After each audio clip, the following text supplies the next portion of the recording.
திடமாயிரும். கர்த்தருக்குள் சமாதானமாயிரும். கர்த்தருடைய வேத வசனங்களை தியானித்துக் கொண்டிரும். உம்முடைய இருதயத்தில் வைத்துக் கொள்ளும். நீர் கர்த்தரிடத்தில் சந்தோஷமாய் இருக்கும் பொழுது அவர் பொன்னும் வெள்ளியும் உமக்கு அள்ளி கொடுப்பார். மீண்டும் நல்வாழ்வு உமக்கு கிடைக்கும். கர்த்தரே உமக்கு பொக்கிஷமாய் இருப்பார். அவர் கூட இருந்து உம்மை பாதுகாத்துக் கொள்வார். உமக்கு ஆசீர்வாதங்கள் பெருகும். நீர் கையிட்டு செய்கிற எல்லா காரியங்களும் வெற்றியாய் நடக்கும். நீர் செய்கிற ஜெபங்களை எல்லாம் கர்த்தர் கேட்பார். அதை கேட்டு உம்மை ஆசீர்வதிப்பார் என்று இப்படிப்பட்ட நல் வார்த்தைகளை யோபையாவின் நண்பரான எலிப்பாஸ் யோபையாவுக்கு சொல்லுகிறார். நம்முடைய பிதாவாகிய தேவனுடைய அன்பும் ஆண்டவராகிய இயேசு கிறிஸ்துவின் கிருபையும் சமாதானமும் உங்கள் அனைவரோடும் கூட என்றென்றைக்கும் இருப்பதாக. தலைப்பு: நான் உன்னை விட்டு விலகுவதும் இல்லை, உன்னை கைவிடுவதும் இல்லை. யோபு 22ஆம் அதிகாரம். இப்பொழுது தேமானியனாகிய எலிப்பாஸ் என்னும் யோபு ஐயாவின் நண்பர் யோபு ஐயாவிடம் பேசுகிற காரியம், அவர் சொல்லுகிற வார்த்தைகள் என்ன என்று இந்த வேத பகுதியில் கொடுக்கப்பட்டிருக்கிறது. எலிப்பாஸ் பேசுகிற யோபு ஐயாவுக்கு சொல்லுகிற வார்த்தைகள்: நீர் விவேகியாய் இருப்பதினால், விவேகம் என்றால் அதாவது புத்தி, அறிவு, காலத்தை அறிகிற அறிவு, ஆவிக்குரிய காரியங்கள், இவை எல்லாவற்றையும் அறிந்தவர்கள், காலத்தையும் உணர்ந்தவர்களை விவேகி என்று சொல்வார்கள். உயர்ந்தபட்ச ஞானம் உள்ளவர்களை விவேகி என்று சொல்வார்கள். அப்படிப்பட்ட நீர் விவேகமாய் இருப்பதினால் நீர் உமக்கு பிரயோஜனமாய் இருக்கிறீர். நீர் விவேகியாய் இருப்பதினால், புத்திசாலியாய் இருப்பதினால், திறமைசாலியாய் இருப்பதினால் உமக்கு பலன் உண்டு. அதனால் கர்த்தருக்கு என்ன பலன் என்று எலிப்பாஸ் சொல்லுகிறார். நீர் விவேகியாய் இருப்பதினால் கர்த்தருக்கு என்ன பிரயோஜனம்? உமக்கு பிரயோஜனம் உண்டாக நீர் இருக்கிறீர். கர்த்தருக்கு என்ன பிரயோஜனம்? அது மட்டுமல்ல, நீர் விவேகியாய் இருப்பதினால் கர்த்தருக்கு என்ன பிரயோஜனம்? நீர் நீதிமானாய் இருப்பதினால் கர்த்தருக்கு என்ன பலன் உண்டு என்று கேட்கிறார் எலிப்பாஸ். அதாவது நீர் ஞானவானாய் இருந்தாலும் விவேகியாய் இருந்தாலும் உமக்குதான் பிரயோஜனம். கர்த்தருக்கு என்ன பிரயோஜனம்? நீர் நீதிமானாய் இருந்தாலும் உமக்கு பிரயோஜனம் உண்டாகலாம். கர்த்தருக்கு அதனால் என்ன பிரயோஜனம் உண்டாயிருக்க போகிறது? அவர் உமக்கு பயந்து, கர்த்தர் யோபையாவுக்கு பயந்து, அவர் சொல்லுகிறார் எலிப்பாஸ், கர்த்தர் உமக்கு பயந்து உம்மோடு வழக்காடி உம்மோடு பேசுவதற்கு அவர் வருவாரா? கர்த்தர் அவ்வளவு சாதாரணமானவரா என்று எலிப்பாஸ் கேட்கிறார். உம்முடைய பொல்லாப்பு பெரியதாய் இருக்கிறது. நீர் அதிகமாய் பொல்லாப்பு செய்திருக்கிறீர். உம்முடைய அக்கிரமங்கள் மிகவும் பெரிதாய் இருக்கிறது அல்லவா? அதெல்லாம் நீர் செய்திருக்கிறீரே என்று நேரடியாக எலிப்பாஸ் யோபையாவிடம் சொல்லுகிறார். எலிப்பாஸ் சொல்லுகிறார் யோபையாவிடம், முகாந்திரம் இல்லாமல் உம்முடைய சகோதரர் கையில் அடகு வாங்கினீர். அடகு பொருள்களை நீர் வாங்கினீர், அதாவது அநியாயமாக அடகு வாங்கினீர். ஏழைகளின் வஸ்திரங்களை நீர் பறித்து கொண்டீர். விடாய்த்தவனுக்கு தண்ணீர் கொடுக்கவில்லை, தாகமாய் இருக்கிறவனுக்கு தண்ணீர் கொடுக்கவில்லை, பசியோடு இருக்கிறவனுக்கு நீர் ஆகாரம் கொடுக்கவில்லை, ஏழைகளுக்கு நீர் இரக்கம் காண்பிக்கவில்லை என்று எலிப்பாஸ் யோபையாவை குறித்து சொல்லுகிறார். இப்படியெல்லாம் நீர் தவறு செய்திருக்கிறீர். ஏழைகள் தேசத்தில் இல்லை. மிகப்பெரிய பணக்காரர்களும் வசதி உள்ளவர்களும் தான் தேசத்தில் வாழ முடிந்தது. விதவைகளும் திக்கற்றவர்களும் இங்கு வாழ முடியவில்லை. இப்படி நீர் அக்கிரமம் செய்தீர் என்று யோபையா தவறு செய்தார் என்று எலிப்பாஸ் சொல்லுகிறார். தாய் தகப்பன் இல்லாதவர்களுடைய கைகள் முறிக்கப்பட்டது. அப்படி என்றால் பெற்றோர்கள் இல்லாதவர்களுக்கு நீர் துன்பம் விளைவித்தீர், இரக்கம் பாராட்டவில்லை. அதனால் உமக்கு இப்படிப்பட்ட துன்பம் நேரிட்டது, இப்படிப்பட்ட நியாய தீர்ப்பு வந்தது என்று யோபையாவை குறித்து எலிப்பாஸ் பேசுகிறார். திடீரென்று உமக்கு இந்த பயங்கரம் வந்தது. நீர் பார்க்க முடியாதபடிக்கு இருள் சூழ்ந்து கொண்டது. ஜல பிரவாகம் உம்மை மூடிக்கொண்டது. இப்படிப்பட்ட தீமை வந்தது. நீர் செய்த அக்கிரமத்தினால் இப்படியெல்லாம் நடந்தது. இதெல்லாம் வந்திருக்கிறது என்று எலிப்பாஸ் சொல்லுகிறார். தேவன் பரலோகத்தில் மகா உன்னதங்களில் இருக்கிறார் அல்லவா? நட்சத்திரங்களை பாரும், எவ்வளவு உயரமாய் இருக்கிறது. மேகங்கள் அவைகள் எல்லாம் மூடிக்கொள்கிறது. இப்படி உயரத்தில் அவைகளையெல்லாம் தாண்டி உன்னதங்களில் கர்த்தர் இருக்கிறார். அவர் என்னை பார்க்கவில்லை என்று நீர் சொல்லுகிறீர். எலிப்பாஸ் சொல்லுகிறார் யோபையாவிடம், கர்த்தர் என்னை பார்க்கவில்லை என்று சொல்லுகிறீரே என்று கேட்கிறார். கர்த்தர் என் நிலையை எப்படி அறிவார்? அவர் அந்தகாரத்திற்கு அப்புறமாக மிக தூரத்தில் இருக்கிறார். அவருக்கு எப்படி என் நிலை தெரியும் என்று சொல்லுகிறீர். அவர் என்னை பாராதபடிக்கு மேகங்கள் மறைந்து கொண்டிருக்கிறது. பரமண்டலத்தின் சக்கரங்களிலே அவர் வீற்றிருக்கிறார். அப்படி இருக்க என்னுடைய நிலை கர்த்தருக்கு தெரியாது என்று நீர் சொல்லுகிறீர். அந்தகாரத்திற்கு அப்புறத்தில் இருக்கிறார்.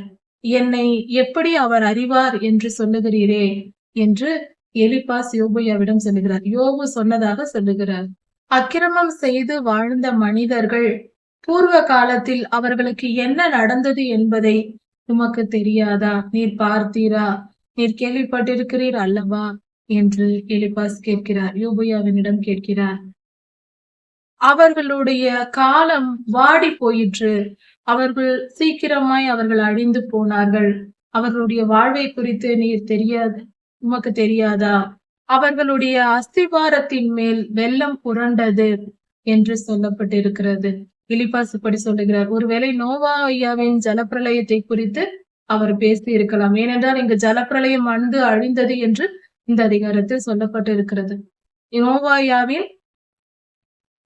நோவாயாவின் காலத்தில் ஏற்பட்ட ஜலப்பிரளயத்தை குறித்தும் இந்த இடத்தில் சொல்லப்பட்டிருக்கிறது என்று தோன்றுகிறது.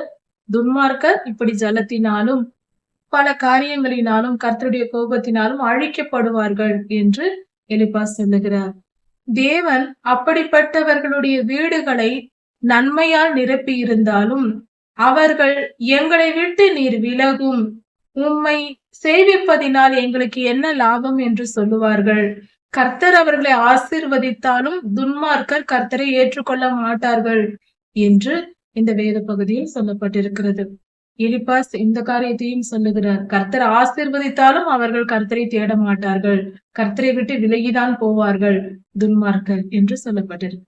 சர்வ வல்லவராலே எங்களுக்கு என்ன நடக்க போகிறது என்று சொல்வார்கள். துன்மார்க்கர் சொல்வார்களாம், சர்வ வல்லவராலே எங்களுக்கு என்ன ஆக போகிறது? அவரையே நாங்கள் தொழுது கொள்ள வேண்டும், அவரையே நாங்கள் தேட வேண்டும், அவருக்கே நாங்கள் கீழ்ப்படிந்து நடக்க வேண்டும் என்றெல்லாம் பேசுவார்கள். அப்படிப்பட்டவர்களுடைய ஆலோசனைகள் எனக்கு தூரமாய் இருப்பதாக என்று எலிப்பாஸ் சொல்லுகிறார். அப்படிப்பட்ட துன்மார்க்கருடைய பேச்சுகள் என்னிடத்தில் வரவே வேண்டாம், அப்படிப்பட்டவர்களுடைய பேச்சை நான் கேட்க மாட்டேன் என்ற பொருளில் சொல்லுகிறார். அப்படிப்பட்ட துன்மார்க்கனை பார்த்து நீதிமான் நினைப்பானா? எப்படி நினைப்பார்களாம் நீதிமான்கள்? என்னை கர்த்தர் நிர்மூலமாக்கவில்லை, அவர்களுடைய மீதியானதையோ அவர்களுக்கு மீதி இருந்ததையும் அக்னி பட்சித்து போட்டது என்று நினைத்து நீதிமான் சந்தோஷப்படுவான். கர்த்தர் என்னை பாதுகாத்தார் என்று நினைத்து நீதிமான் சந்தோஷப்படுவான். துன்மார்க்கருக்கு தான் தீங்கு நேரிடும் என்று எலிப்பாஸ் சொல்லுகிறார். குற்றம் இல்லாதவன் துன்மார்க்கரை பார்த்து நகைக்கிறான். குற்றம் செய்யாதவன் துன்மார்க்கர் என்னதான் வாழ்ந்தாலும் அவர்களை பார்த்து சிரிப்பான். எவ்வளவு காலம் வாழப்போகிறாய்? நீ அழிந்து போவாய். துன்மார்க்கமாய் வாழ்கிறவனுடைய நிலை அதுதான் என்பது நீதிமானுக்கு தெரியும். அவர்களை பார்த்து நகைப்பான் என்று சொல்லுகிறார். அதனால் நீர் அவரோடு பேசி சமாதானமாய் இரும், அப்பொழுது உமக்கு நன்மை உண்டாகும் என்று எலிப்பாஸ் சொல்லுகிறார். கர்த்தரோடு பேசி சமாதானமாய் இரும் என்று யோபு ஐயாவுக்கு ஆலோசனை சொல்லுகிறார் எலிப்பாஸ்.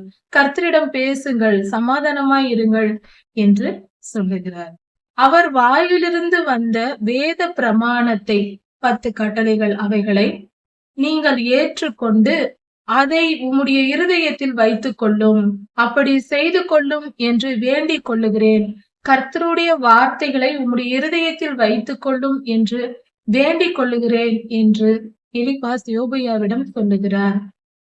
கர்த்தருடைய வசனத்தை மனதில் வைத்துக் கொள்ளும், அவர் இருதயத்தில் உம்முடைய இருதயத்தில் அதை வைத்துக் கொள்ளும், பத்திரப்படுத்திக் கொள்ளும் என்று எலிப்பாஸ் சொல்லுகிறார். நல்ல ஆலோசனையை அருமையாக சொல்லிக் கொடுக்கிறார். நீர் சர்வ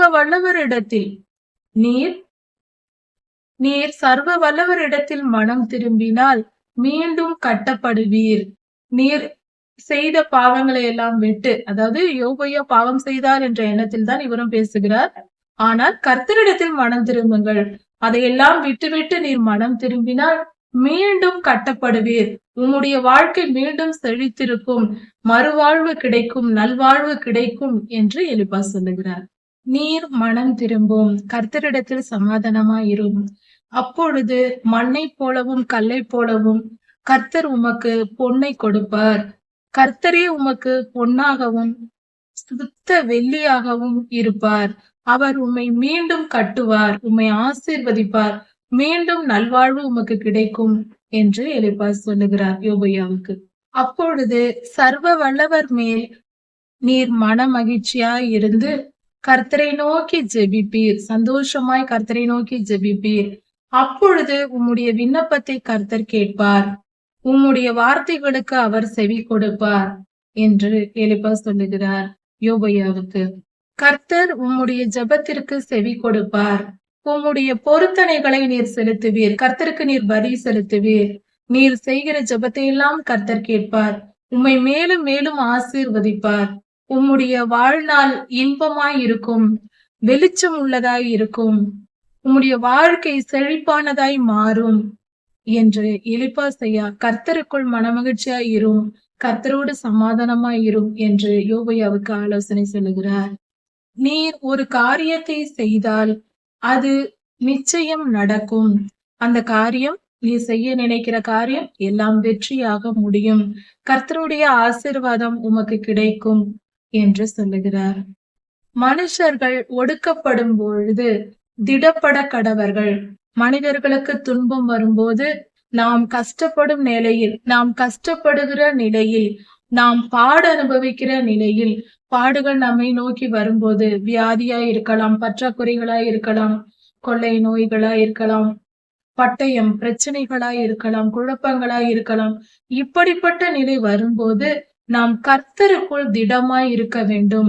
அப்படி திடப்பட்டு நீங்கள் இருந்து, அப்படிப்பட்டவர்களை நோக்கி, ஏழைகளை நோக்கி நீர் அப்படி சொல்லுவீர், திடப்படுங்கள், சந்தோஷமாய் இருங்கள், கர்த்தருக்குள் மகிழ்ச்சியாய் இருங்கள் என்று சொல்லுவீர். அந்த நிலையில் கர்த்தர் உம்மை ஆசீர்வதிப்பார். கர்த்தர் உங்களுடைய ஜெபத்தை கேட்பார். என்ன துன்பம் வந்தாலும் நாம் கர்த்தரிடத்தில் திடமாய் இருக்க வேண்டும். அப்படி நீர் திடமாய் இரும், மற்றவர்களுக்கும் அந்த ஆலோசனையை நீர் சொல்லுவீர் என்று. அதாவது இப்பொழுது நீர் திடப்பட்டு மற்றவர்களுக்கும் இதே போன்ற நிலை கஷ்டப்படுகிறவர்களுக்கு நீர் இதே போன்ற ஆலோசனைகளை சொல்ல வேண்டும் என்று எலிப்பாஸ் சொல்லுகிறார். குற்றம் இல்லாதவனை கூட கர்த்தர் தப்புவிப்பார். உம்முடைய கைகளின் சுத்தத்தின் நிமித்தம் அவன் தப்புவிக்கப்படுவான் என்று கர்த்தர் சொல்லுகிறார். அதாவது யோபு ஐயா இந்த பாடுகளை அனுபவித்துக் கொண்டிருக்கிறார், வேதனையோடு இருக்கிறார். இப்பொழுது நீர் திடமாயிரும், கர்த்தருக்குள் சமாதானமாயிரும், கர்த்தருடைய வேத வசனங்களை தியானித்துக் கொண்டிரும், உம்முடைய இருதயத்தில் வைத்துக் கொள்ளும். நீர் கர்த்தரிடத்தில் சந்தோஷமாய் இருக்கும் பொழுது அவர் பொன்னும் வெள்ளியும் உமக்கு அள்ளி கொடுப்பார். மீண்டும் நல்வாழ்வு உமக்கு கிடைக்கும். கர்த்தரே உமக்கு பொக்கிஷமாய் இருப்பார். அவர் கூட இருந்து உம்மை பாதுகாத்துக் கொள்வார். உமக்கு ஆசீர்வாதங்கள் பெருகும். நீர் கையிட்டு செய்கிற எல்லா காரியங்களும் வெற்றியாய் நடக்கும். நீர் செய்கிற ஜெபங்களை எல்லாம் கர்த்தர் கேட்பார்.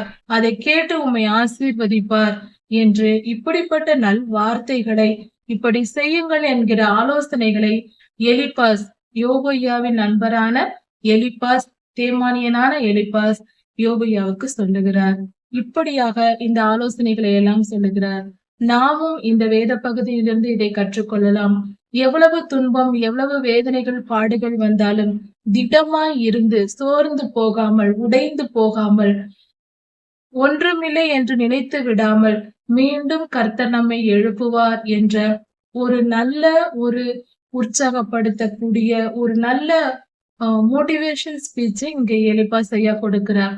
இது மிக மிக சந்தோஷமான, ஒரு எல்லோருக்கும் தேவையான ஒரு காரியமா இருக்கிறது. என்ன துன்பம் வந்தாலும் கர்த்தரை நாம் இருக பற்றி கொள்ளும் பொழுது அதிலிருந்து நாம் விடுதலையை பெற்று நல்வாழ்வு வாழலாம். இதை நாம் தெரிந்து கொள்வோம் இந்த வேத பகுதியில் இருந்து. கர்த்தர் யோபு 23 எலிப்பாஸ் பேசின வார்த்தைகளுக்கு யோபு ஐயா மறு உத்தரவு தருகிறார். என் அங்கலாய்ப்பு முரட்டுத்தனமாக எண்ணப்படுகிறது. இன்றைய தினமும் இப்படி நடக்கிறது என்று சொல்லுகிறார். நான் இவ்வளவு சொல்லியும் என்னுடைய வேதனையை நீங்கள் முரட்டுத்தனமாக எண்ணுகிறீர்கள். நான் பிடிவாதமாய் இருக்கிறேன் என்று எண்ணுகிறீர்கள். என்னுடைய அங்கலாய்ப்பை, என் இருதயத்தை புரிந்து கொள்வார் இல்லை என்ற பொருளில் யோபு ஐயா சொல்லுகிறார். என் வேதனையை நான் கூறுகிறேன், ஆனால் அதைவிட நான் அதிகமாய் அனுபவித்துக் கொண்டிருக்கிறேன். அதிக பாடுகளை அனுபவித்துக் கொண்டும் சிறிதளவே அதை நான் வெளிப்படுத்துகிறேன் என்று சொல்லுகிறார். என் தவிப்பை பார்க்கிலும் என்னுடைய வாதை கடினமானது என்று சொல்லுகிறார். தன்னை அடக்கி கொண்டு கொஞ்சத்தை தான் அவர் வெளிப்படுத்துகிறார். இப்படிப்பட்ட ஒரு சூழ்நிலை எனக்கு இருக்கிறது என்று யோபையா சொல்லுகிறார். அதன் பின்பாக அவர் தன்னுடைய வேதனையை, மனதில் உள்ள சில அங்கலாய்ப்பை அவர் வெளிப்படுத்துகிறார். கர்த்தரை நான் பார்க்க முடிந்தால் நலமாயிருக்கும். அவர் எங்கே இருக்கிறார் என்று தெரிந்தால் நான் அவரை பார்ப்பேன். அவரை பார்த்தால் எனக்கு நலமாயிருக்கும். அவரோடு நான் பேசினால் எனக்கு நலமாயிருக்கும். என்னுடைய நீதி நியாயங்களை, என் பக்கத்தில் இருக்கிற நியாயங்களை நான் எடுத்து சொல்ல எனக்கு வசதியாயிருக்கும். என்னால் என் பாடுகளை தாங்க முடியவில்லை. என் வேதனைகளை புரிந்து கொள்ள யாரும் இல்லை. என்னுடைய கஷ்டத்தை எல்லாம் நான் அவரிடத்தில் சொல்லுவதற்கு எனக்கு ஒரு வாய்ப்பு கிடைத்தால் நலமாயிருக்கும். அவரோடு நான் பேசினால் நலமாயிருக்கும். நீதிமான்கள் கர்த்தருடைய சந்நிதியில் வழக்காட முடியும் என்று இந்த வேத பகுதியில் சொல்லப்பட்டிருக்கிறது. எனக்கு அப்படி ஒரு வாய்ப்பு கிடைத்தால், அவரை நான் நேரடியாக பேசி அவரை சந்தித்து பேசும் வாய்ப்பு கிடைத்தால் எனக்கு நலமாயிருக்கும். என்னுடைய நியாயங்களை நான் எடுத்து சொல்லுவேன். எல்லாவற்றையும் சொல்லிவிட்டு பின்பு அவர் என்ன எனக்கு உணர்த்துகிறாரோ அதை நான் கேட்டுக்கொள்ளுவேன். அவர் என்ன சொல்லுகிறாரோ அதை நான் கேட்டுக்கொள்ளுவேன். நான் நீதியாய்தான் நடந்தேன். நான் இந்தந்த காரியத்திற்காக, அவருடைய யோபு ஐயாவினுடைய வேதனை என்னவென்றால், நம்முடைய செயல்கள் எதனால் நாம் செய்தோம் என்று சொல்லுவதற்கு ஒரு வாய்ப்பு வேண்டும் என்று எதிர்பார்க்கிறார். யோபு ஐயா ஒரு குற்றமும் செய்யவில்லை. அது கர்த்தருக்கும் தெரியும். அப்படி அவர் தெளிவாய் சொல்லுகிறார், இது நான் எந்த பாவமும் செய்யவில்லை. நான் இப்படிப்பட்ட கொடுமை எனக்கு நடக்கும்படியாக நான் ஒரு குற்றமும் செய்யவில்லை. ஆனால் கர்த்தர் எனக்கு ஒரு வாய்ப்பு கொடுத்தால் நலமாயிருக்கும். என் நியாயங்களை சொல்லுவதற்கு, அவரோடு பேசுவதற்கு, வழக்காடுவதற்கு ஒரு வாய்ப்பு கிடைத்தால் நலமாயிருக்கும் என்று சொல்லுகிறார். அவருடைய கட்டளைகளையும் கற்பனைகளையும் படியும் அவருடைய வார்த்தைகளை நான் கை கொண்டு வருகிறேன், நான் மீறவில்லை என்றும் சொல்லுகிறார். அது மட்டுமல்ல, நான் சோதிக்கப்படுகிறேன். எனக்கு வந்திருக்கிற இப்படிப்பட்ட பாடுகள் எனக்கு சோதனையாக வந்திருக்கிறது. இந்த சோதனையை நான் சகித்த பின்பு, முடித்த பின்பு, கர்த்தர் என்னை சோதித்து முடித்த பின்பு நான் பொன்னாக விளங்குவேன் என்று யோபு ஐயா சொல்லுகிறார். அவர் என்னை சோதித்த பின்பு நான் பொன்னாக விளங்குவேன். தங்கத்தை புடமிட்டு சோதித்து பார்ப்பார்கள். அது போல ஐயாவுக்கு வந்த துன்பங்கள் அவரை சோதித்து பார்க்கும்படியாக, அவருடைய நீதி நியாயங்கள் வெளிப்படும்படியாக, அவருடைய பரிசுத்தம் வெளிப்படும்படியாக, உலகத்திற்கும் அந்த சராசரத்திற்கும் வெளிப்படும்படியாகவே இந்த காரியங்கள் நடக்கிறது. அவர் உத்தமன், சன்மார்க்க, நீதிமான் மட்டுமல்ல, அவர் மிகப்பெரிய ஞானியும் கூட. தன்னை ஒரு மனிதன் அறிந்து கொள்வது மிகப்பெரிய ஞானம். அப்படி நான் என் நீதி நியாயங்களை நான் கர்த்தரிடம் போய் சொல்லும் பொழுது, அவர் தம்முடைய வல்லமையோடு என்னோட வழக்காடுவாரோ? அவருடைய வல்லமையோடு என்னிடம் சரிக்கு சரியாக வழக்காடினால் நான் எங்கே போவேன்? என்னால் நிற்க முடியுமா? என்னால் பேச முடியுமா? கண்டிப்பாக அவர் அப்படி செய்ய மாட்டார். நான் ஏதாவது போய் சொன்னால் எனக்கு தயவு காட்டுவார். கர்த்தரிடத்தில் தயவு உண்டு. என்னுடைய நீதி நிமித்தம் அல்ல, கர்த்தருடைய தயவு நிமித்தம் எனக்கு ஏதாவது இந்த கஷ்டத்திலிருந்து விடுதலை கிடைக்கும் என்று யோபு ஐயா சொல்லுகிறார். எவ்வளவு அருமையான மனிதன்! வேதகால பரிசுத்தவான்களை ஆராய்ந்து பார்க்கும்போது ஆச்சரியத்திலும் ஆச்சரியமாய் இருக்கிறது. எல்லோரும் கர்த்தரை மிக தெளிவாக, மிக அதிகமாக, முழுமையாக எல்லாரும் புரிந்து கொண்டார்கள் என்று சொல்ல முடியாது. ஆனால் மிக அருமையாக கர்த்தரின் ஒருவித பரிமாணங்களை எல்லோரும் புரிந்து வைத்திருக்கிறார்கள். யோனா ஐயா சொல்லுகிறார், நினிவேயை அழிக்க மாட்டார் கர்த்தர் என்று. அதே போல அவர் அழிக்கவில்லை. கர்த்தர் இரக்கமுள்ள தேவன் என்பதை யோனாயா அறிக்கை செய்தார். அது அப்படிதான் நடந்தது. அதே போல இங்கு யோபு ஐயாவும் அவர் கர்த்தர் எவ்வளவு தயவு உள்ளவர், அவரிடத்தில் நான் தயவை எதிர்பார்க்கிறேன் என்று சொல்லுகிறார். என் நீதி நியாயங்களை நான் சொல்லி கேட்கும் போது அவர் மிகுந்த வல்லமையோடு அவருடைய ஞானத்தோடு ஆராய்ந்து அறிந்து, இல்லை நீ இந்த இடத்தில் குற்றம் செய்தாய், இது உன்னிடத்தில் குற்றம் இருக்கிறது என்று சொல்லாமல், அவர் அப்படியெல்லாம் வழக்காடாமல் என் யோபு ஆயிற்றே, என் மகனாயிற்றே என்று தயவு காட்டி என் கஷ்டத்திலிருந்து எனக்கு விடுதலை தருவார், எனக்கு நன்மையை செய்வார், என் என் பாடுகள் நீங்க செய்வார் என்று சொல்லுகிறார். அவர் வல்லமையோடு என்னோடு வழக்காடாமல் எனக்கு தயவு செய்வார். அப்பொழுதும் கர்த்தருடைய இரக்கத்தையே கேட்கிறார். கர்த்தாவே, நீர் பெரிய நீதி உள்ளவர், என்னிடத்தில் உங்களுடைய நீதியை வெளிப்படுத்தும் என்று கேட்கவில்லை. நான் பாவி என்றும் அவர் சொல்லவில்லை. அதையும் புரிந்து கொள்ள வேண்டும். நான் குற்றமற்றவன் தான், ஆனாலும் அவரிடத்தில் தயவுக்கே நான் கெஞ்சுவேன் என்று சொல்லுகிறார். நியாய தீர்ப்பு கொடுக்கும் சங்கார தூதர்கள் மத்தியில் நான் அப்படி வழக்காடி அவர்கள் கையுக்கு என்னை நான் தப்புவித்துக் கொள்வேன். கர்த்தருடைய தயவினால் நான் தப்புவித்துக் கொள்வேன். நான் பேச வேண்டும், என் பாடுகள் அப்பொழுது எனக்கு நீங்கும். நான் கர்த்தரோடு பேசினால் நலமாயிருக்கும் என்று சொல்லுகிறார். நான் முன்னாக போகிறேன், கர்த்தர் இல்லை. நான் பின்னாக திரும்பினாலும் கர்த்தர் இல்லை. என் இடது புறத்தில் பார்த்தேன், அங்கும் கர்த்தர் இல்லை. என் வலது புறத்தில் நான் பார்த்தேன், அவர் என் கண்களுக்கு மறைவாக ஒளித்துக் கொண்டிருக்கிறார் என்று சொல்லியிருக்கிறார். அற்புதமான வார்த்தைகள் இது. இது வேதாகமத்தின் முரண்பாடுகள் என்று பேசுகிறவர்களுக்கு சரியான அடி இது. அதாவது சங்கீதம் 121 அதிகாரத்தில் கர்த்தர் உன் வலது பக்கத்தில் உனக்கு நிழலாய் இருக்கிறார் என்று சொல்லப்பட்டிருக்கிறது. அதே வசனத்தை இங்கு பார்க்கும் பொழுது யோபையா தன்னுடைய துன்ப நாட்களிலும் முற்புறத்திலும் இல்லை, பிற்புறத்திலும் இல்லை, இடப்புறத்திலும் இல்லை என்று சொன்னவர் வலப்புறத்திலும் இல்லை என்று சொல்லவில்லை. வலப்புறத்தில் பார்த்தேன், என் கண் காணாதபடி அவர் ஒளித்துக் கொண்டிருக்கிறார் என்று சொல்லுகிறார். அப்படி என்றால் கர்த்தர் என் வலது பக்கத்தில் தான் இருக்கிறார், அவர் என்னை பார்த்து கொண்டுதான் இருக்கிறார். எவ்வளவு சந்தோஷமான ஒரு புரிதல் இது, எவ்வளவு சந்தோஷமான விஷயம் இது நமக்கு. அவ்வளவு துன்ப நேரத்திலும் ஒரே நாளில் தன் 10 பிள்ளைகளை பறிகொடுத்து, தன் சொத்து சுகங்களை இழந்து, நோயாளியாக, உடல் முழுவதும் பருக்களோடு நடு வீட்டில் உட்கார்ந்திருந்த அந்த மனிதன் தன் மனைவியாலும் தன் குடும்பத்தாராலும் உலகத்தாராலும் நண்பர்களாலும் தூற்றப்பட்டு ஒரு மனிதனும் ஆதரவு சொல்ல, ஒரு ஆறுதல் சொல்லவும் ஆதரவு காட்டவும் ஆள் இல்லாத நிலையில் இருந்த அந்த மனிதன் சொல்லுகிறார், வலப்புறத்தில் அவர் தன்னை ஒழித்துக் கொண்டிருக்கிறார். கர்த்தர் என்னோடுதான் இருக்கிறார். எல்லோரும் போய்விட்டார்கள், எல்லாம் போனது.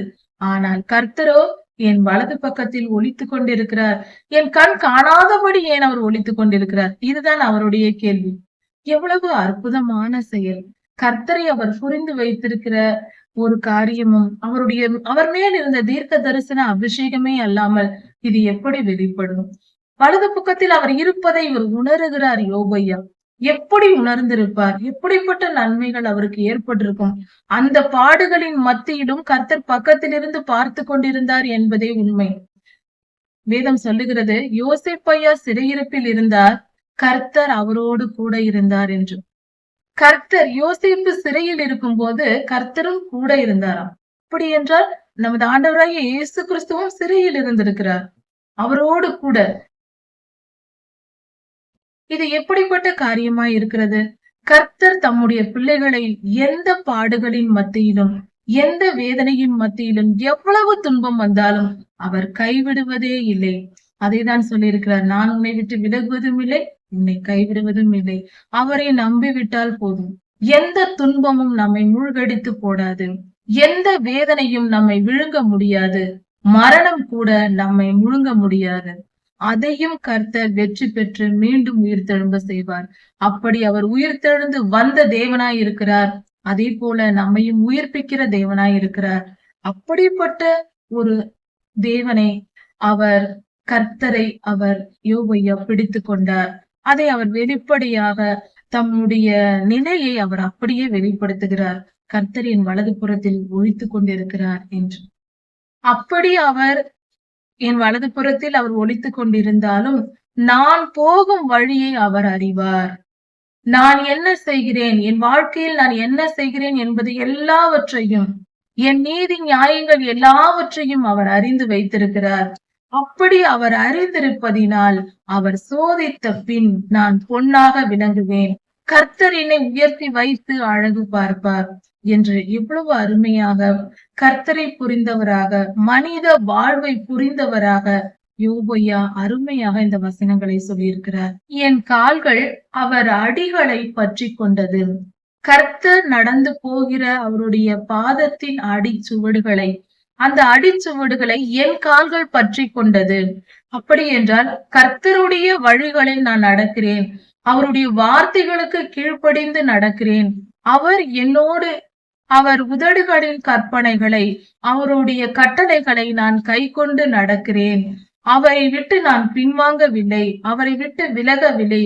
முழுமையாக நான் அவருக்கு கீழ்ப்படிந்து நடக்கிறேன். அவருடைய வார்த்தைகளை, என் ஆகாரத்தை நான் பாதுகாப்பதை விட அதிகமாய் பாதுகாக்கிறேன் என்று யோபையா சொல்லுகிறார். நம்முடைய ஆகாரத்தை நாம் பாதுகாக்கிறோம். நமக்கு தேவையான தானியங்களை, பணத்தை நாம் பாதுகாத்து வைக்கிறோம். நமக்கு தேவை, நமக்கு ஆகாரம் தேவை, நம் வாழ்வுக்கு தேவை என்று. அதை காட்டிலும் அதிகமாக கர்த்தர் தம்முடைய கட்டளைகளை, அவர் சொல்லிய வார்த்தைகளை யோபையா அதிகமாய் பாதுகாத்து வைத்திருந்தாராம். அப்படி என்றால் அவர் தன்னுடைய ஆகாரத்தை காட்டிலும் கர்த்தருடைய வார்த்தைக்கு முக்கியத்துவம் கொடுத்தார் என்று சொல்லப்பட்டிருக்கிறது. உலகத்தின் காரியங்களை பின்னாக தள்ளி கர்த்தருக்கு முதலிடத்தை தன் வாழ்க்கையில் கொடுத்து வாழ்ந்திருக்கிறார் யோபையா என்பது இந்த வசனத்தில் வெளிப்படுகிறது. இது மிகவும் அற்புதமானது. ஒவ்வொரு கர்த்தருடைய பிள்ளைகளும் இப்படி வாழ வேண்டியது அவசியமாயிருக்கிறது. அப்படி வாழ்ந்தால்தான் உத்தமனும் சன்மார்க்கனும் பொல்லாப்புக்கு விலகி கர்த்தருக்கு பயந்து நடக்கிற மனிதன் என்ற பெயர் யோபையாவுக்கு வந்தது போல நமக்கும் கிடைக்கும். இவ்வளவு இருந்தாலும், நான் ஒரு குற்றமும் செய்யாமல் இருந்தாலும் கர்த்தர் ஒரே மனமாய் இருக்கிறார். நான் இவ்வளவு புலம்பியும் வேதனைப்பட்டும் கர்த்தர் என்னை இன்னும் மீட்டுக் கொள்ளவில்லை. அந்த வேதனையின் வழியில் கர்த்தருடைய கரம் அவர் மேல் பலமாய் இருந்ததினால் அந்த கஷ்டங்களின் மத்தியில் சொல்லுகிறார், அவர் ஒரே மனமாய் இருக்கிறார். அவர் மனம் இறங்கவில்லை.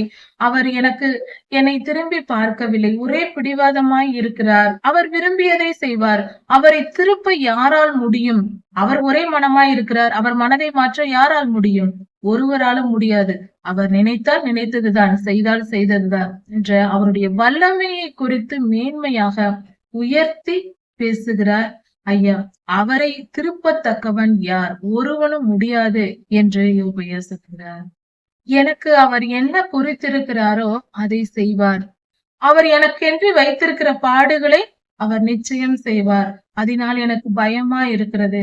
எப்படி இத்தனை கஷ்டங்களையும் நாம் தாங்க போகிறோம் என்று கலங்குகிறேன், வேதனைப்படுகிறேன் என்று யோபையா சொல்கிறார். சர்வ வல்லவர் என்னை கலங்க பண்ணினார். என் இருதயம் வேதனையால் நிரம்பி இருக்கிறது. சங்காரம் வருவதற்கு முன்பே அவர் என்னை எடுத்துக் கொள்ளாமலும், இருள் வருவதற்கு முன்பே என்னை எடுத்துக் கொண்டிருந்தால் நலமாய் இருந்திருக்கும். அப்படி செய்யாததினால் நான் இப்பொழுது பாட அனுபவித்துக் கொண்டிருக்கிறேன் என்று சொல்லுகிறார். வரப்போகிற இருளை அவர் எனக்கு மறைக்காமல் இருந்ததினால் நான் இப்படி இருக்கிறேன் என்று சொல்லுகிறார். அதாவது இந்த துன்பங்கள் எல்லாம் வருவதற்கு முன்பே நான் இறந்திருந்தால் நலமாயிருக்கும். ஆனால் அப்படி கர்த்தர் என்னை கொன்று போடவில்லையே. இத்தனை வழிகளையும் இத்தனை பாடுகளையும் நான் சுமந்து கொண்டிருக்கிறேனே, இத்தனை கஷ்டங்களை நான் அனுபவித்துக் கொண்டிருக்கிறேனே என்று தம்முடைய வேதனையை வெளிப்படுத்தி யோபையா பேசுகிறார். யோபையா கர்த்தரோடு சஞ்சரித்து வாழ்ந்த வாழ்க்கை வாழ்ந்திருக்கிறார். அதுபோல நாமும் வாழ்வோம். யோபையாவின் இந்த வசனங்களை படிக்கும் பொழுது பக்தி, வைராக்கியம், விசுவாசம் நமக்குள் பெருகும். இதை ஆராய்ந்து அறிவோம். யோபையாவை போல இன்னும் அதிகமாய் நாம் கர்த்தரை நேசிப்போம். அவர் அன்பை புரிந்து கொள்வோம். யோபு 24ஆம் அதிகாரம். எதிர்காலம், நிகழ்காலம், இறந்த காலம், எந்த காலமும் கர்த்தருடைய கண்களுக்கு மறைவாய் இருப்பதில்லை. கர்த்தர் காலத்தை அறிவதை போல நாமும் காலத்தை உணர்ந்து கொள்ள வேண்டும். அதாவது நீதியின் பாதையில் நடப்பவர்கள் தங்கள் வழிகளை அறிந்து கொள்ள முடியும். என் பாவங்களுக்கு தண்டனை வரும், எதிர்காலம் என்று ஒன்று இருக்கிறது என்ற எண்ணம் அவனுக்கு இருப்பதில்லை. அப்படிப்பட்டவர்களை துன்மார்க்கர் என்று சொல்லப்படுகிறார்கள். அடுத்தவர் பொருளை கொள்ளையடிக்கிறார்கள். நன்றாக நாம் செய்வது தவறு என்று தெரிந்தே செய்பவர்கள் துன்மார்க்கர். அவர்கள் அடுத்தவர் மந்தைகளை, ஆடு மாடுகள் மந்தைகளை ஓட்டிக்கொண்டு போகிறார்கள். சிலர் எல்லை குறிப்புகளை ஒற்றி போடுவது, எல்லைகளை மாற்றி போடுவது, இப்படிப்பட்ட காரியங்களையும் செய்கிறார்கள். அதுவும் அவர்களுக்கு தெரியும் நாம் செய்வது தவறு என்று தெரிந்தே செய்கிறார்கள். தாய் தகப்பன் இல்லாத அனாதையாய் இருப்பவர்கள் தங்கள் மிருகங்கள் வளர்க்கிறார்கள். ஆடு மாடு கழுதைகள் போன்றவற்றை. அந்த காலத்தில் போக்குவரத்திற்கு கழுதைகளை வளர்த்தார்கள். அப்படி அவர்கள் மிருகங்களை வளர்க்கும் போது தாய் தகப்பன் இல்லாத அப்படிப்பட்டவர்களுடையதையும் விதவைகளுடைய பொருளையும் கேட்பதற்கு ஆள் இல்லை. அதனால் நான் அவர்களை பற்றித்துக் கொள்வேன், அவர்கள் பொருளை நான் அபகரித்துக் கொள்வேன், கொள்ளையடிப்பேன் என்று கொள்ளையடித்துக் கொள்வதில்லை. இப்படிப்பட்ட காரியங்களை துன்மார்க்கர் செய்வார்கள். ஏழைகள் எளியவர்கள் எளிமையாய் வாழ்கிறவர்களுடைய வாழ்க்கையை, அவர்கள் நீதியின் பாதையை கெடுத்து போடுவது, அவர்களை நீதியின் பாதையில் நடக்க விடாமல் தடை செய்பவர்கள் துன்மார்க்கர் என்று வேதம் சொல்லுகிறது. அப்படிப்பட்ட துன்மார்க்கர் காட்டு கழுதைகளைப் போல இறை தேட அதிகாலையிலேயே கிளம்பி வனாந்திரத்திற்கு போவார்களாம். அவர்கள் காட்டு கழுதைகளைப் போல அலைந்து திரிவார்களாம். காட்டு கழுதைகள் என்றால் அதற்கு ஒரு பாதை கிடையாது, நிற்கும் இடம் கிடையாது, எந்த ஒரு தங்கும் இடமும் கிடையாது. இப்படிப்பட்ட குணமுடையவர்களாய் இப்படிப்பட்ட நிலையில் தான் துன்மார்க்கர் இருப்பார்கள். வனாந்திர வழிதான் அவர்களுக்கு ஆகாரம், அவர்களுக்கும் அவர்கள் பிள்ளைகளுக்கும் ஆகாரம் கொடுக்க வேண்டும். திராட்சை பழங்களை பறித்து அவர்கள் வயல்களில் வேலை செய்து அவர்களுக்காக, துன்மார்க்கருக்காக துன்மார்க்கரே வேலை செய்வார்கள். அவர்களுக்கு குளிருக்கு போர்த்தி கொள்ள போர்வை இருக்காது. குளிரிலே நடுங்கி அவர்கள் இரவில் படுத்துக் கொண்டிருப்பார்கள். மலையிலிருந்து வருகிற மழையில் நனைந்து துன்மார்க்கமாய் கர்த்தருக்கு விரோதமாய் செயல்படுகிறவர்கள், கர்த்தருடைய பிள்ளைகளை துன்புறுத்துகிறவர்கள், எளிமையானவர்களை நீதியின் பாதையில் நடக்கிற நல்லோர்களுக்கு தீங்கு செய்கிறவர்கள், அப்படிப்பட்டவர்களை துன்மார்க்கர். அவர்கள் போர்த்தி கொள்ள போர்வை இல்லாமல் மழையில் நனைந்து, அதாவது மழை பெய்யும் போது அண்டிக் கொள்ள கூட இடம் இல்லாமல் கண்மலையின் ஒதுக்குகளிலே ஓடி போய் ஒளிந்து கொள்வார்களாம்.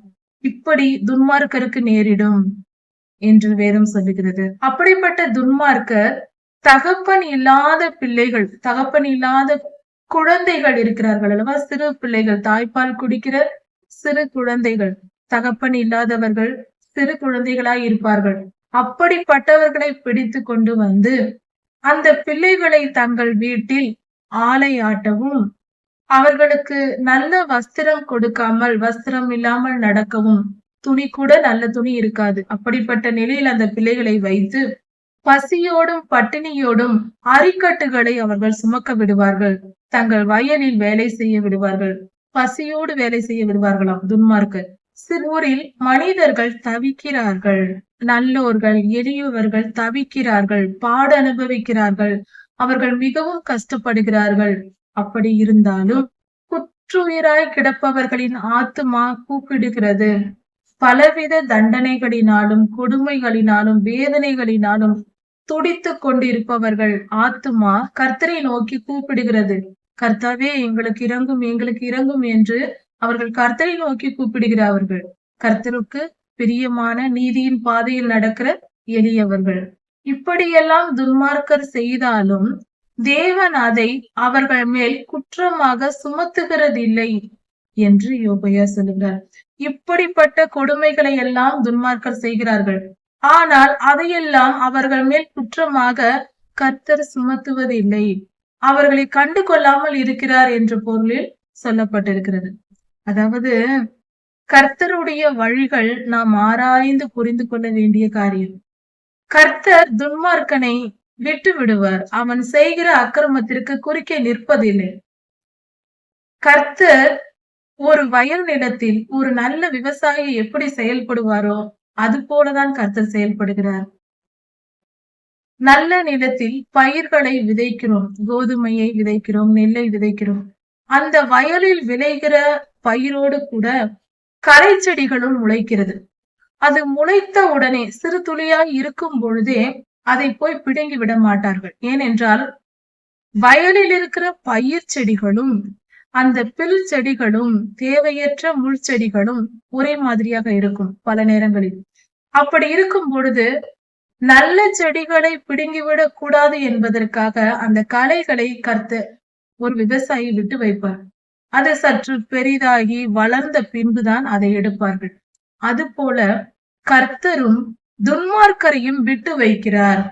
அவர்களுக்கென்று அவர் நாளை குறித்து வைத்திருக்கிறார். சரிக்கு சரி கட்டாமல் விடமாட்டார். ஆனால் யோபு ஐயா, இவர் தம்முடைய பாடுகளின் மத்தியில் இவர் ஒரு குற்றமும் செய்யாமல் இருந்தும் பாடு அனுபவித்து வருகிறார். மிக கொடுமைகளை, வேதனைகளை, சரீரத்தில் வியாதியை சுமந்து வருகிறார். இந்த நிலையில் அவர் சொல்லுகிற வார்த்தை, துன்மார்க்கருக்கு ஒன்றுமே வரவில்லையே, அவர்கள் நன்றாய் இருக்கிறார்கள், அவர்கள் இவ்வளவு அக்கிரமம் செய்கிறார்கள், ஆனால் அவர்கள் நன்றாக தான் இருக்கிறார்கள், கர்த்தர் அவர்களை தண்டிக்கவில்லை என்று சொல்லுகிறார். அப்படிப்பட்ட துன்மார்க்கர்கள் கர்த்தருடைய வார்த்தைகளை கேட்பதும் இல்லை, கர்த்தருடைய வழிகளில் நடப்பதும் இல்லை.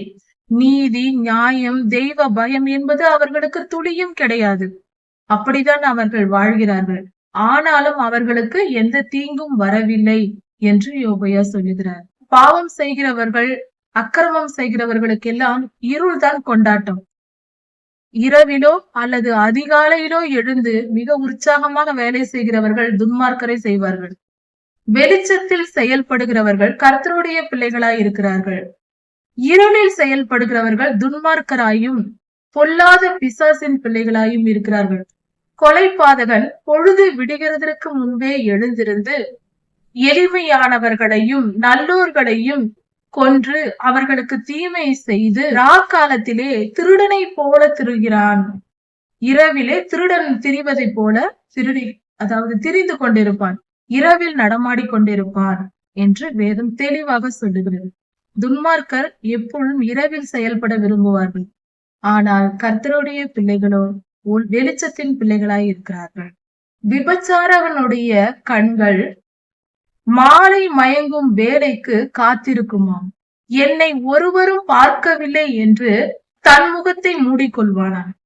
இது எவ்வளவு பெரிய பைத்தியக்காரத்தனமாய் இருக்கிறது.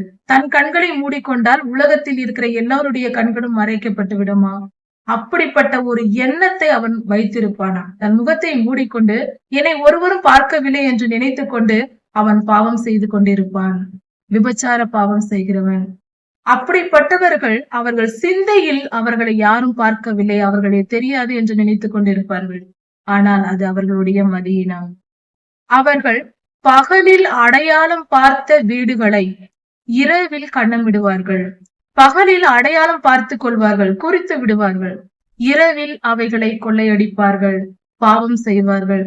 பகலில் குறித்து கொண்டு இரவில் அவர்கள் பாவத்தை செய்வார்கள்.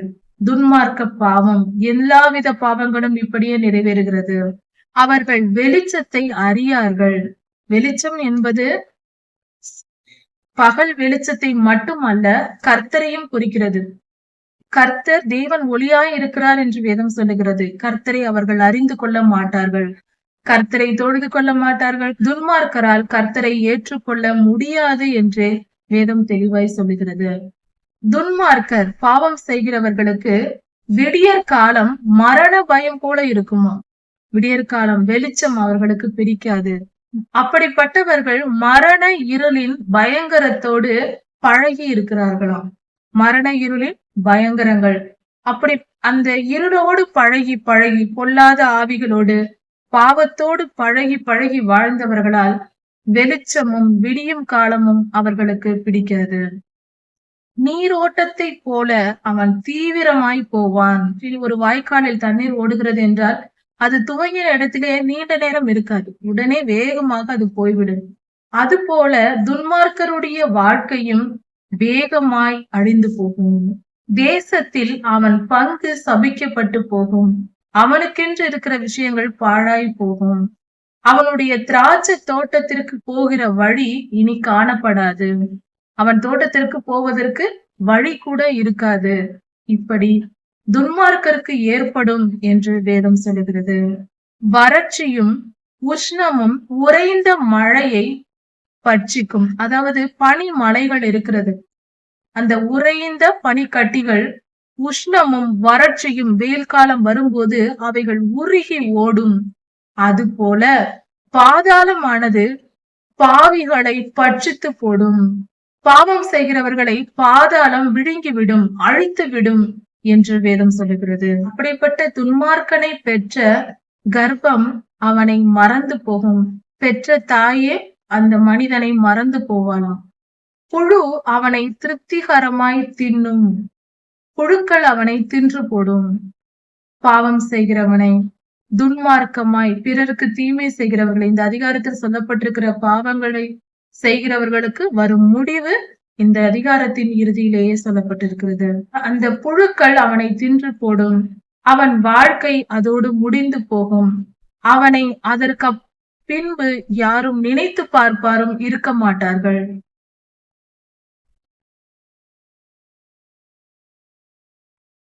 அக்கிரமமானது பட்ட மரத்தை முறித்து போடும். ஒரு மனிதனை அவன் செய்கிற அக்கிரமங்கள் முறித்து போடும்.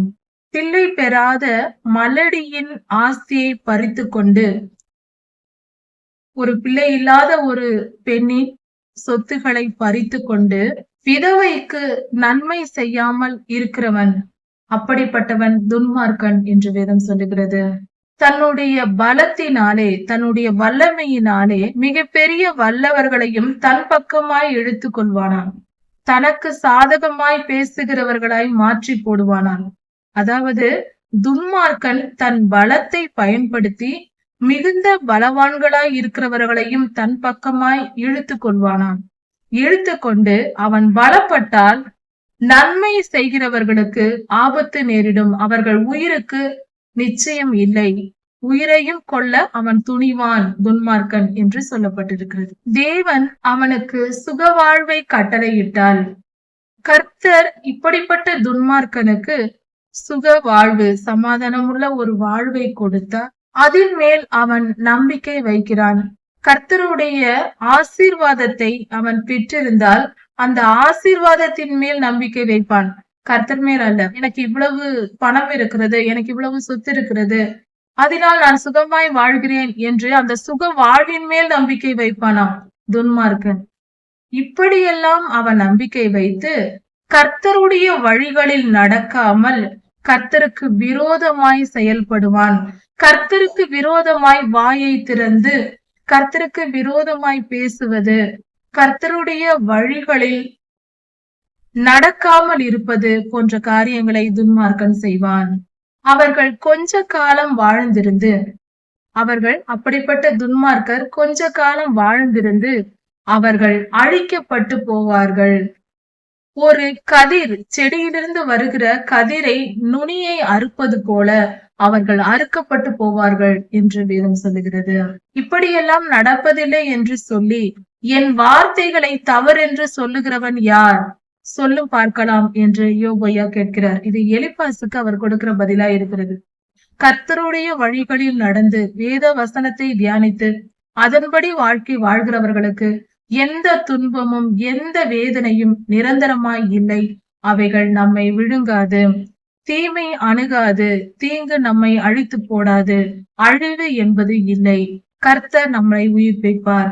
கர்த்தருடைய பிள்ளைகளுக்கு ஆசீர்வாதம் நிச்சயம் என்றென்றும் உண்டு. யோபு 25-26 அதிகாரங்கள். யோபு ஐயாவின் 3 நண்பர்களும் யோபு ஐயாவுடன் பேசிக் கொண்டிருக்கிறார்கள். அப்பொழுது சூகியனான பில்தாத், இந்த 3 நண்பர்களில் ஒருவரான பில்தாத் என்பவர் யோபு ஐயாவிடம் பேசுகிறார். யோபு ஐயா பேசின வார்த்தைகளை கேட்ட பின்பு இவர் சொல்லுகிறார், அதிகாரமும் பயங்கரமும் கர்த்தரிடத்தில் இருக்கிறது. கர்த்தரிடத்தில் சகல அதிகாரங்களும் இருக்கிறது. அவரிடத்தில் பயங்கரங்கள் இருக்கிறது. அவர் நம்மை தண்டிப்பார், நம்மை அடிப்பார், நாம் அவரிடத்தில் பயப்பட்டு வாழ வேண்டும் என்ற பொருளில் இதை சொல்லுங்க. கர்த்தர் தமது உன்னதமான ஸ்தலங்களில் சமாதானத்தை உண்டு பண்ணுகிறார். அப்படி என்றால் கர்த்தர் இருக்கும் இடம்தான் உன்னதமான இடம். அந்த இடத்தில் சமாதானம் இருக்கும். அவரிடத்தில் சகல அதிகாரமும் இருக்கிறது. அவர் சர்வ வல்லமை உள்ளவர் என்று சொல்லுகிறார். அவருடைய சேனைகளுக்கு தொகை உண்டோ? பொதுவாக கர்த்தருடைய பிள்ளைகள் எல்லோருமே கர்த்தருடைய சேனை என்று சொல்லப்படுகிறது. அப்படி என்றால் கர்த்தருடைய சேனைக்கு தொகை உண்டோ? அதை எண்ணி பார்க்க முடியுமா? எண்ண முடியாத அளவுக்கு அது மிகவும் பெரியது. அவருடைய வெளிச்சம் யார் மேல் உதிக்காமல் இருக்கிறது? கர்த்தருடைய மகிமை யார் மேல் வெளிப்படாமல் இருக்கிறது? எல்லோர் மேலும் கர்த்தருடைய வெளிச்சம் படுகிறது. கர்த்தர் அவ்வளவு பெரியவராய் இருக்கும் பொழுது கர்த்தருக்கு முன்பாக மனுஷர் நீதிமானாய் இருப்பது எப்படி? அவருடைய பார்வையில் நாம் நீதிமானாய் இருக்கும் அளவுக்கு நமக்கு தகுதி இல்லை என்று சொல்லுகிறார். நாம் நீதிமானாய் வாழ வேண்டும், நீதியின் வழிகளில் நடக்க வேண்டும். ஆனாலும் கர்த்தருக்கு பிரியமான, கர்த்தருடைய பார்வையில் நீதிமானாய் இருக்கும் அளவிற்கு நமக்கு தகுதி ஏது? இப்படி கொஞ்சம் வானத்தை அண்ணாந்து பாருங்கள், நட்சத்திரத்தை பாரும், அவை ஒளி கொடாமல் இருக்கிறது. வானத்து நட்சத்திரங்களும் ஒளி இல்லாமல் இருக்கிறது. நட்சத்திரங்கள் கூட அவர் பார்வைக்கு சுத்தமானவைகள் அல்ல என்று பில்தாத் சொல்லுகிறார். அதாவது அவருடைய வல்லமை, கர்த்தருடைய வல்லமை எப்படிப்பட்டது? வானத்து நட்சத்திரங்களை கூட அதிலும் குறைகள் இருக்கிறது, அது பிரகாசியாமல் இருக்கிறது என்று சொல்லுகிறார். புழுவாய் இருக்கிற மனிதனும் பூச்சியாய் இருக்கிற மனிதனும் அவர் பார்வையில் நாம் எம்மாத்திரம்? நாம் மிகவும் சிறியவர்கள். அதாவது பில்தாத் அந்த விஞ்ஞான வளர்ச்சி இல்லாத அந்த காலத்திலேயே வானத்தின் தன்மையை, நட்சத்திரங்களின் தன்மையை சொல்லி இருக்கிறார். நட்சத்திரங்கள் பிரகாசியாமல் கூட இருக்கிறது, அதுவும் சுத்தமானவைகள் அல்ல, அதிலும் அசுத்தம் இருக்கிறது என்று சொல்லுகிறார். நம்மேல் உதிக்கிற சூரியனை காட்டிலும் பல மடங்கு பெரிய, ஆயிரக்கணக்கான மடங்கு பெரிய நட்சத்திரங்களும் உண்டு. அறிவு பெருகும் போது மனமும் தெளிவடையும். இதை புரிந்து கொண்டு நாம் அறிவியலை கற்கவும் வீணான பொழுதுபோக்குகளை விட்டுவிட்டு இப்படிப்பட்ட காரியங்களில் மனதை செலுத்துவது நல்லது. இப்படி பில்தாத் ஐயா யோபையாவினிடம் பேசுகிறார். கர்த்தர் மிகவும் பெரியவர், நீர் சிறியவர், நீர் உம்மை நீதிமானாய் எண்ணுவது எப்படி? கர்த்தர் எல்லோரையும், வானத்தின் நட்சத்திரங்களிலேயே குற்றத்தை, அதன் மேல் குறை உள்ளது என்று சொல்லுபவர், உங்கள் மேல் குறை இருக்காதா? நீர் பெரிய பரிசுத்தர் என்று சொல்லாதிரும் என்று 3 நண்பர்களும் சொல்லுகிறார்கள். அதற்கு பதிலாக யோபையா பேசுகிறார். திடன் இல்லாதவனுக்கு நீ எப்படி ஒத்தாசை பண்ணினாய்? பலனற்ற கையை நீ எப்படி ஆதரித்தாய்? அதாவது பலம் இல்லாதவர்கள், பணம் இல்லாமலும் சரீரத்தில் பலன் இல்லாமலும் வாழ வழி இல்லாமலும் கஷ்டப்படுகிற ஜனங்களுக்கு நீ எப்பொழுது நீ நன்மை செய்தாய் என்று யோபையா பில்தாத்தை நோக்கி கேட்கிறார்.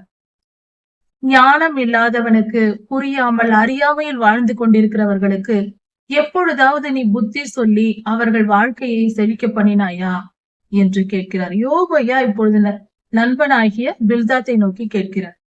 யாருக்கு நீ அறிவை போதித்தாய்? உன்னிடத்திலிருந்து புறப்பட்ட ஆவி எப்படிப்பட்டது என்று கேட்கிறார். நீ யாருக்கு நீ அறிவை சொன்னாய்? யாருக்கு புத்தி சொன்னாய்? யார் வாழ்க்கையை நன்மையாக்கினாய்? ஏழைகளுக்கு உதவினாயா? அறிவற்றவர்களுக்கு அறிவை சொன்னாயா? யாரை குறித்து நீ பேசுகிறாய்? ஜலத்தின் கீழ் மடிந்தவர்களுக்கும், தண்ணீரின் கீழ் மடிந்தவர்களுக்கும், பாதாளத்தில் சென்று அடைந்தவர்களுக்கும்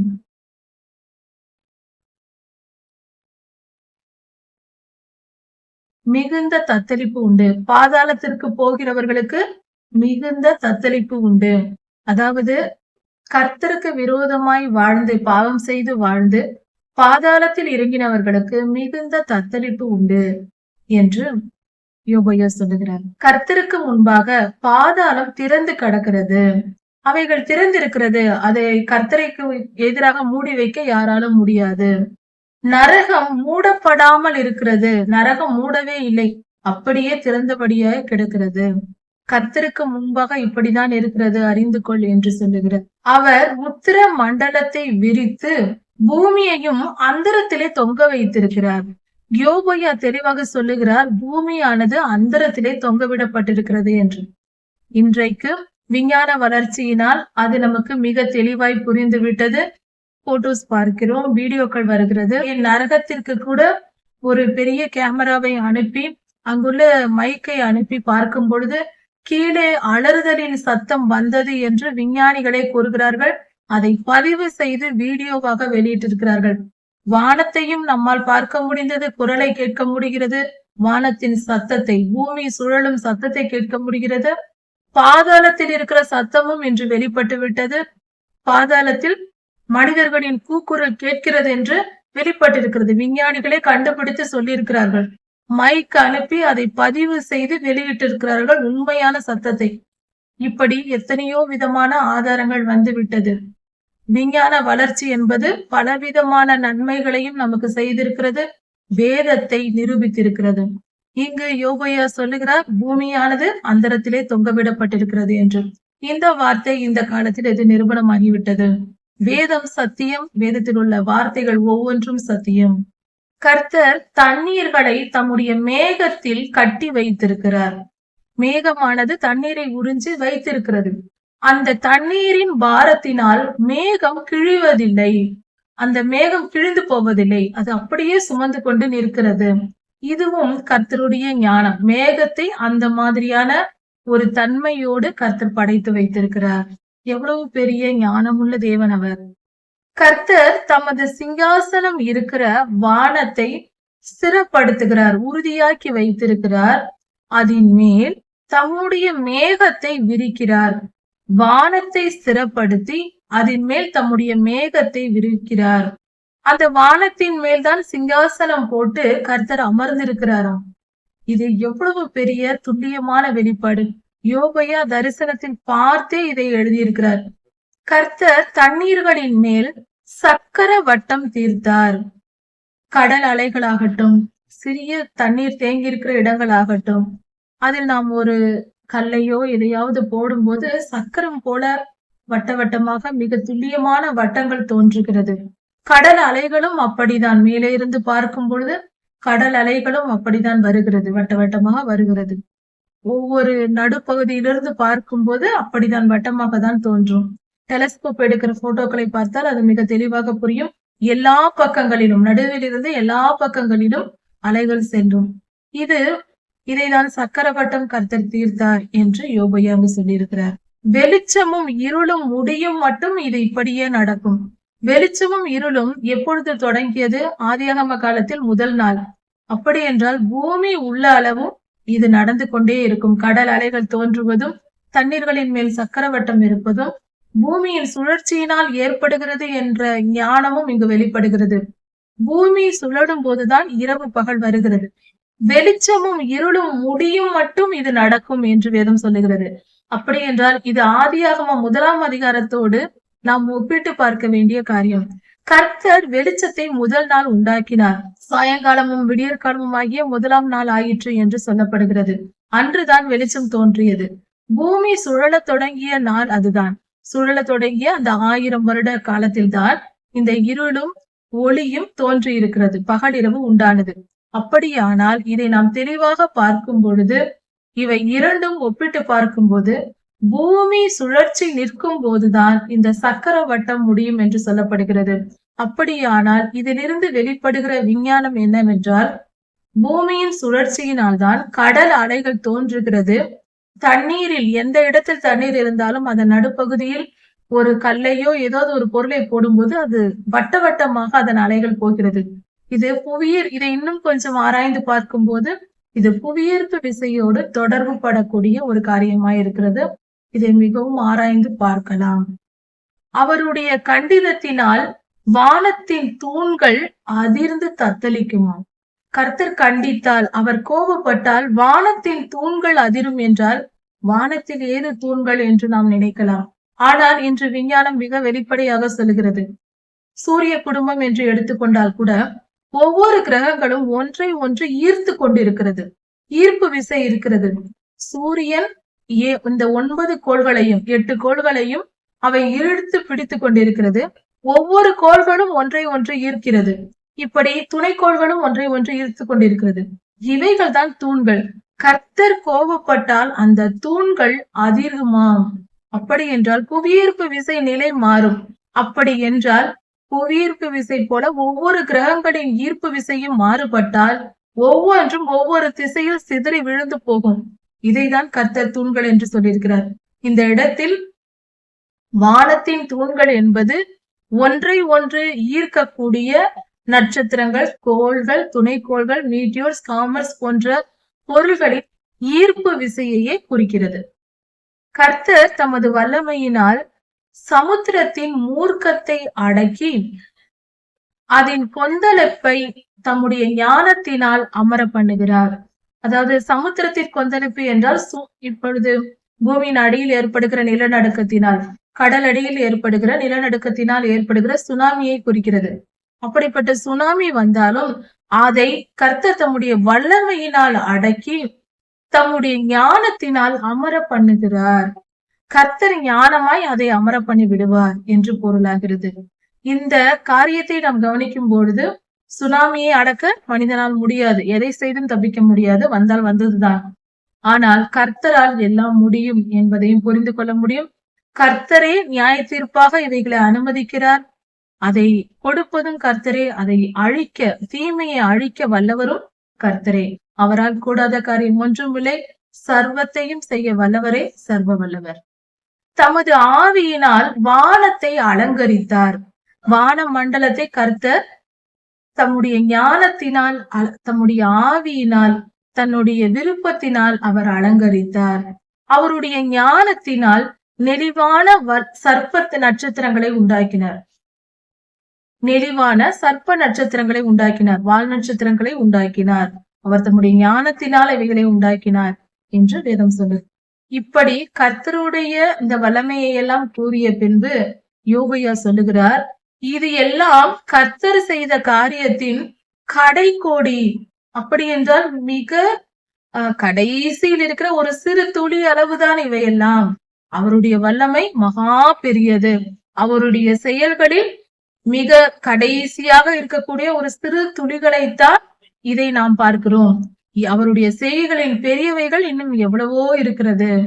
அவர் செய்த அவருடைய வல்லமையின் சிறு துகள்கள் தான் இந்த வானமண்டலம் என்று சொல்கிறார். அவருடைய கிரியைகள் என்று அவருடைய வல்லமையின் இடி முழக்கத்தை அறிந்தவன் யார்? அவருடைய வல்லமையை தெரிந்து கொண்டவர்கள் யார்? ஏதோ துளி துளி தெரிந்தது கர்த்தரை பற்றி, அதை பற்றி நான் உங்களுக்கு சொல்லியிருக்கிறேன். அவருடைய வல்லமையை எல்லாம் தெரிந்தவர்கள் யார் இருக்க முடியும் என்று சொல்கிறார். கர்த்தர் மகா வல்லமை உடையவர். அவருடைய சிறு துகள் போன்ற இந்த செயல்களே நமக்கு இவ்வளவு பெரியதா இருக்கிறது என்றால் அவர் செய்கிற பெரிய காரியங்கள் எப்படியாக இருக்கும்? கர்த்தர் மிகவும் பெரியவர், அவர் மிகவும் நல்லவர். அவருடைய வல்லமையை அறிந்து கொள்வோம், புரிந்து கொள்வோம். கர்த்தரிடத்தில் பயந்து பக்தியாயிருந்து கீழ்ப்படிந்து அவருடைய வழிகளில் நடந்து அவருக்கு பிரியமானவர்களாய் வாழ்வோம். கர்த்தர் உங்களை ஆசீர்வதிப்பாராக. இதன் தொடர்ச்சியை அடுத்த செய்தியில் பார்க்கலாம். மாரநாதா.